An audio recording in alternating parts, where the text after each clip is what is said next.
Aero Gravel, it's a thing. But is this, the 3T Exploro Ultra, the ideal UK gravel race bike? Well, I've been riding this for about a year, and these are my long-term thoughts. Hello, welcome back to Life Without Number and to my 3T Exploro Ultra race bike. Now, as I just said, I've been using this for about a year, so this is my long-term ride review and ownership review. Things I like, things I don't like, things that I upgraded or want to upgrade. So no further ado, let's dive into it. Now, with loads of 2026 race events lined up, I will be taking you out on the trails with this bike at both races and also some of my local training loops, so stay tuned for that. So today is very much sat in my office telling you about the bike and how we've got on with it so far. So we'll kick things off by just running through the components that are fitted on the bike. Now 3T, you can basically use a 3T frame as a base for a dream bike build, or they do on their website a range of standard builds. So this is a bit of a mishmash of kind of both. Started off as a standard build, then had a few little things change before I took ownership of it. It is actually an ex-demo for the UK agents for 3T. I bought it off them, as I say, a year ago. So it's had a few things change before I kind of got my grubby hands on it. Starting with the main thing, the group set, it is a SRAM Rival group set. So it's the old SRAM Rival, so it's a couple of years old. And yes, I think it's a 10-speed. So I was concerned that maybe I'd be losing a little bit of that low down gearing that a big old lump like me needs to get up some of those climbs. But actually, I've done things like the Gralloch. I've ridden here in Wales, in Snowdonia. Never really found that I was running out of gears. So worries were completely misplaced, no problems there whatsoever. So yeah, SRAM Rival. I will come back to the brakes in a little while because they're not my favourite, but all will be revealed why shortly. And then, as you can see, I've fitted a couple of Wren Sport bottle cages, carbon cages, really nice cages, have to say good quality, decent price. And then you can see I've got an aluminium seat post up here. I might upgrade that to carbon at some point because, it does give that little bit of extra comfort. But believe me, this is not an uncomfortable bike. It is surprisingly comfortable for such a kind of stiff race bike. It's a really comfy bike. So, but I will upgrade that at some stage, but we'll come back to that shortly. Likewise, aluminium bars. These are 3T bars and a 3T stem. Quality, perhaps the bars are a little bit narrow for me because obviously I'm quite broad. So I think that's something I will be upgrading in the coming year for the coming race season. So moving down to the wheels and the tyres, as you can see, they are Vittoria Mezcal. Big Vittoria fan, long-time Continental user. Vittoria got me over to their off-road tyres a couple of years ago, never looked back. Amazing tyres, and the Mezcal just kind of fits the personality of this bike really well, and I'll come back to that shortly. And it's on DT Swiss 650B wheels. Again, I'll explain why we went to 650B in a little while. It actually came from the UK agents with Fulcrum 700C wheels. Really nice wheel set, to be fair. I rode it a few times on the road, a little bit of light gravel, but I really wanted to move across to DT Swiss and to 650B. I'm just a big DT Swiss fan, if I'm honest, so I bought those wheels and fitted them a couple of months after I bought the bike. So the frame is Aero, and if you recall, 3T were the originators of Aero Gravel, and I remember lots of people ridiculed them when they launched the original Exploro, saying you don't need Aero on a gravel race bike.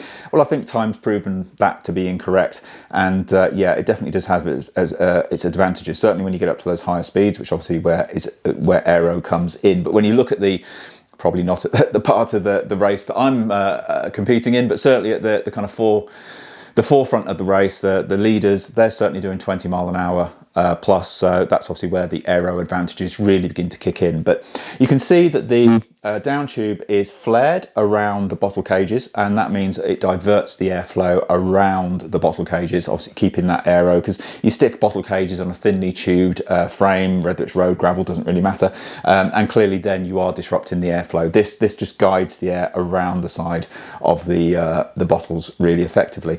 Lots of nice touches across the frame, and with the Exploro Ultra, 3T were very much aiming it more at the kind of adventure crowd as opposed to the racers. Obviously they do the Race Max. This is able to take up to 2.1 tyres, which again speaks to the adventure biking crowd, but also it's got a slightly longer wheelbase as well on this than the Race Max, and again the geometry is not quite as steep as it is on the Race Max. So yeah, it's built a little bit more for comfort and a little bit more for all-day adventures. Another nod to its adventure design ethos is The round seat post. Now, a lot of people say, well, it's an aero bike, why don't you put an aero seat post in it as well? Well, again, by doing so, you are limiting the number of seat posts you can then buy to put into the bike at a later date. But the main thing is, of course, with it being round, you can put a dropper post in. So again, speaking to the adventure crowd, although of course dropper posts are appearing more and more on race bikes too. As mentioned, the wheelbase of the Exploro Ultra is a little bit longer than the Race Max, and it just gives that little bit more stability. And I can actually say with great confidence that this is one of the more stable gravel bikes I've ridden at speed and at low speed.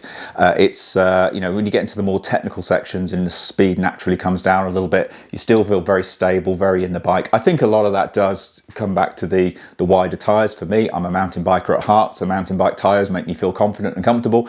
But yeah, it is a very, very stable bike, both at low speed and high speed. So you may be wondering, well, if this is your race bike, why didn't you go for the Race Max? Now, the reason I went for this is primarily because of that stability that I've just talked about, but also mainly the ability to actually fit these wider tyres. Now, I'm 95 kilos, and if you look at the direction of travel that gravel racing is going, both in the UK and increasingly in continental Europe and North America, it's not smooth gravel. It's chunky, it's single track. You don't have to look at things like the Gralloch. Anyone that's ridden the Gralloch will know how chunky that gravel can be. And also things like Gritfest, Gritfest, they all have some kind of technical sections that are borderline mountain bike in some cases. So I wanted the ability to go with the wide tyres, hence the reason I dropped down to the 650. Another advantage of the 650 is I find personally they just spin up a little bit quicker. So if you're on a course that's got lots of corners or tight single track, you can just regain that lost momentum when you get around the corners a little bit quicker on this. It's marginal, but hey. But yeah, it's the wide tyres for me just mean with my 95 kilo bulk, less punctures, less prone to puncturing anyway. And I can safely say a year into my racing with this, I haven't had a puncture. Now I know I've gone and cursed myself. 2026 is now going to be full of punctures. I know that, but I shouldn't have said that. I might even edit that out. But yeah, it's so far so good. It's worked really, really well. And I'm really pleased that I dropped down to the 650B wheel size. Now I chose the DT Swiss wheels because as I said earlier, I'm a big fan of DT Swiss. I just find them absolutely bomb proof, and you can be anywhere in the world and you can find spokes, you know, whatever, you can find bearings, you can get any bike shop anywhere will have the parts you need or the know-how to fix it for you. So big fan of DT Swiss. So yeah, that's why I went with this, and it kind of helped that the agent in the UK had this up for sale as an ex-demo, so you know, it all aligned. So 1 year in, what are my thoughts? Is it a good bike? I've told you how it's built, but that doesn't mean it's good. Well, in a simple word, yes, it's a very good bike. There's a few things that you know, I've wanted to upgrade that I've already done or will do in the coming year, and I'll go into those in a second. But overall, yeah, it is surprisingly tough. Now, sometimes you look at these kind of fairly lightweight carbon fiber gravel race bikes and you just think, oh man, you know, the first little drop, you're going to drop that off. Certainly when you're a heavy old lump like me, that thing ain't going to take it. Well, to be honest, this has been well and truly abused in the last year. I've ridden it as hard as my very tired and old legs will ride it, and absolutely so far no major issues. Very tough, very stable, very confidence inspiring.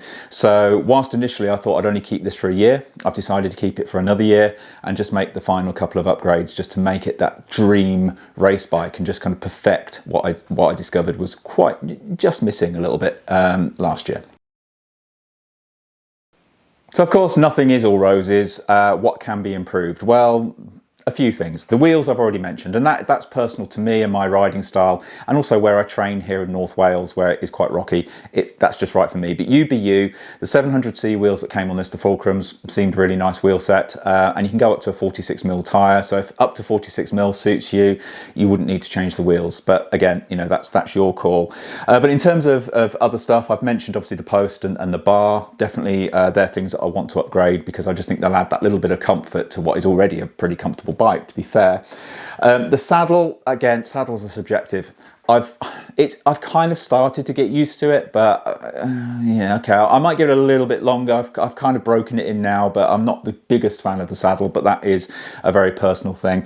But the one thing that I will change without doubt as soon as I can, in fact, I want to do it now in the middle of this video, I'm fed up looking at them, and that's these brakes, SRAM rival brakes. Now the new SRAM brakes might be great, I don't know. These are a couple of years old, as I said at the beginning. They are borderline awful. Now, yeah, I'm kind of 95 kilos, as I've said. I don't want to keep repeating my weight. It sounds like I've got an issue with my weight. I am what I am.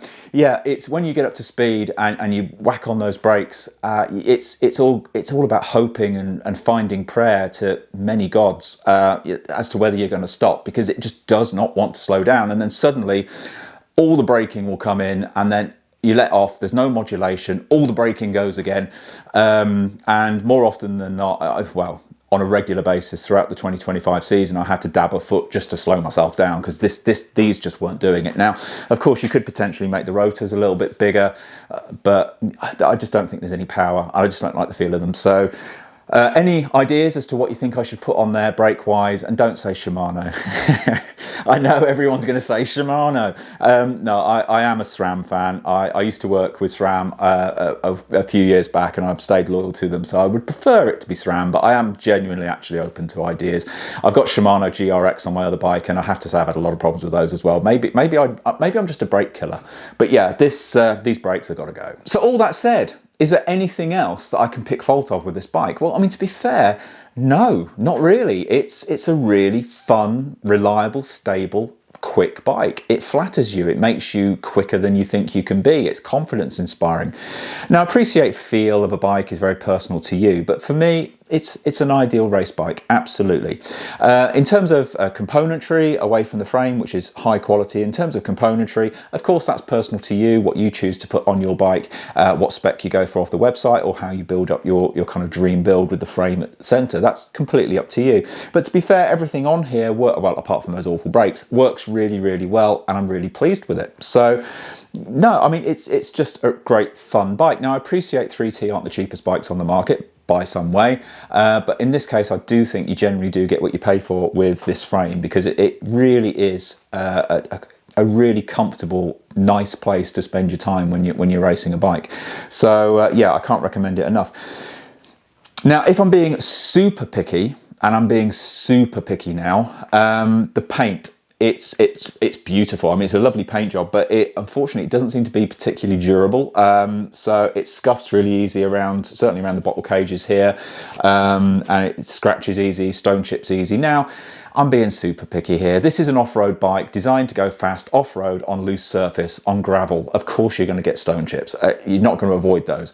Of course, if you're putting a bottle in and out and you're on a dusty track like the Gralloch in 2025, if you were there, you will know it was dust central, dust everywhere. So every time you're bringing a bottle in and out here, it kind of naturally scratches the top of this flat tube. So, you know, so I'm being really, really picky here. So that's my bike. And over the coming months, you're going to see a lot more of it out on the trails, at races, hopefully up at the Gralloch, certainly at various other events. We're going to go to the Dirty Reaver. This is going to be my Dirty Reaver bike. So yeah, I'll take you on those trails with.